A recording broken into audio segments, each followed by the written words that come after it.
Now he ain't wanna kill more time. At 8:45, he put both hands on the 9. It's wartime, so he let the hollows fly. Now it's easy to kill, but it's hard to watch me die. Now I'm watching like I'm a private eye. This ain't on his homie side, he on the side of his home. This here is homicide. Now the bullets in the air like the slow motion, almost no motion. Before this, he was Hulk Hogan. Now he's soft-spoken, mouth stuck as if his jaw broken, heart feels sawed open.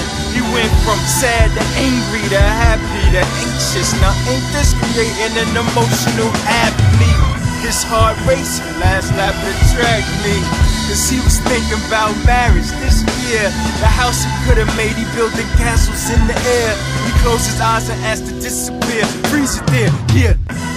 Yeah, so what we were going for with this story was to try to tell a hustler's final moment. And I always said if I was gonna write a movie, it would be to humanize the horror, kinda as a therapy. So many people die, but to take it away from being a statistic, to put a microscope on it, slow motion. Now zoom in hella for this set, get the beads of sweat, pour him as they pour from the pores in his neck. They clearly yelling duck, they clearly yelling duck. From the right and the left, he can't hear. Both his ears on a double date with death.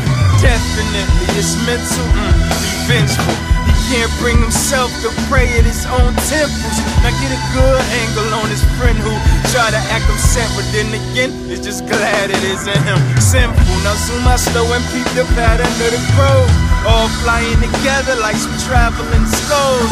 Oh, he fell into the darkest place, so God never seen him when he called for his grace. Then it hit him like a storm. Don't worry, he was calm. He wasn't even there to know that he was gone.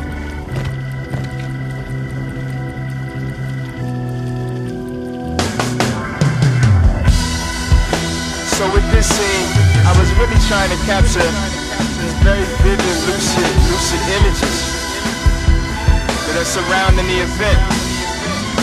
So you can even see the thoughts in his flesh, and the thoughts are swirling around his brain right before that moment, right before he's hit. They say if you pick up a shell and listen, that you can hear inside of the ocean. I picked up the shell, I only heard a violent explosion.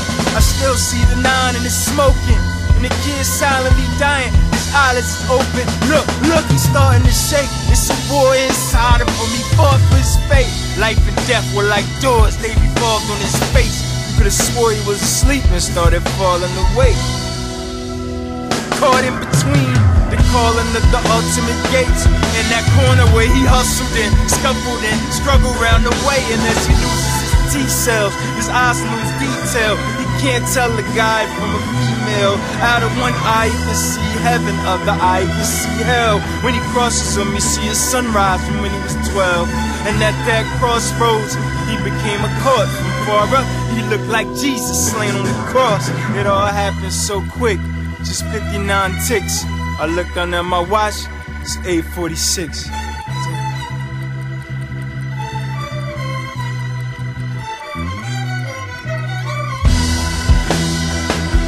Yeah, so after we completed the film, we actually conducted some interviews, and I got a chance to interview Rick Ross, the real Rick Ross, and we asked him some questions about what he learned as a hustler.